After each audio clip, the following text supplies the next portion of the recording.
What is up, guys? Welcome back to my channel. Today's going to be episode 2 of Let's Learn Ableton Audio Effects. We're going to skip the audio effects rack because I want to do that one last, and we're going to go to the auto filter. For the clip or sample that we're using today, it's actually going to be a new unreleased track that I just finished. I might make a few more adjustments, but this is what we have so far. I'll give you guys a quick preview. These are my drums, this is what they do.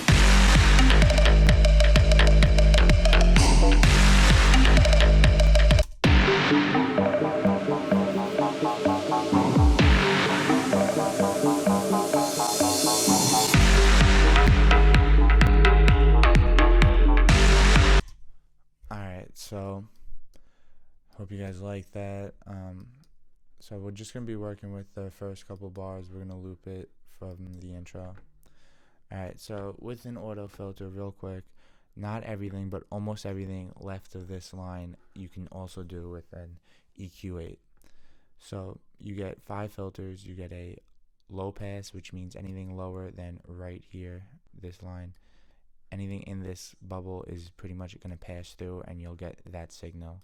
The high pass is the exact opposite with the high ends. So you get a band pass, which is like middle stuff, a notch, which cuts out the middle, and a morph. So morph is a little weird, but it's actually really fun. I know a lot of drum and bass guys do it with their bass effects and stuff like that. So you notice when I click the morph, you get an extra knob. So just to show you what it does, as you turn the knob up, it's going to go from a low pass, morph, get it, morph into a band pass, go to a high pass, and then turn into a notch, back to a low pass. And you could automate that, and it could create some pretty cool effects.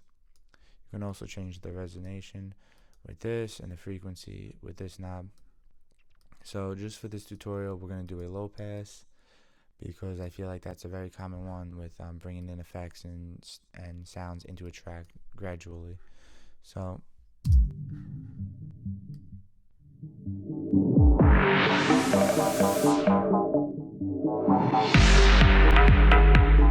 alright, so we're gonna just not really cut anything out except for the very, very high ends, which isn't going to make a difference.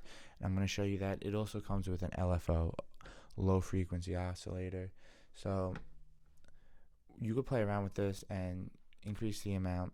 This is what the EQ8 doesn't really offer.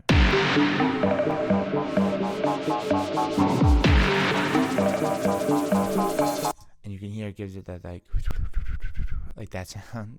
I guess I don't know how to do it with my mouth, but I don't even know what it's called, but that's what happens with the LFO. It gives it like almost like a side chaining, like cutting out and bringing back in effect. So with this hertz, if you want to quantize it with the beat, you just hit this, and you can offset it a little bit with this knob. But I'm not going to do that. We're actually not even going to use the LFO for this tutorial. So you can also play with the envelope, the attack, how fast you want it to attack the sound, and the release.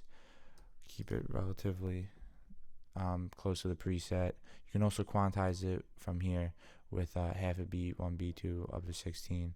So yeah, just play around with the effects. Let's see.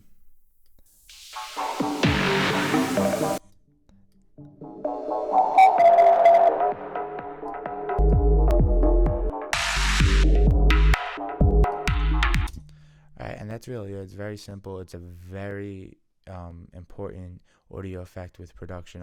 It's on almost every single channel that I have when I'm making a track. It's just great for bringing stuff in or taking stuff out, and you'll see once you get into production more and more, you'll see that it's going to be one of your best friends when it comes to audio effects. So that's it for today. Thanks for watching, guys. I hope this helped a little bit. If you liked the video, subscribe to it. We're going to do the panning next and beat repeat. Or maybe actually before I do any more of these, I'm going to do a G-House bass line tutorial and make a bass loop.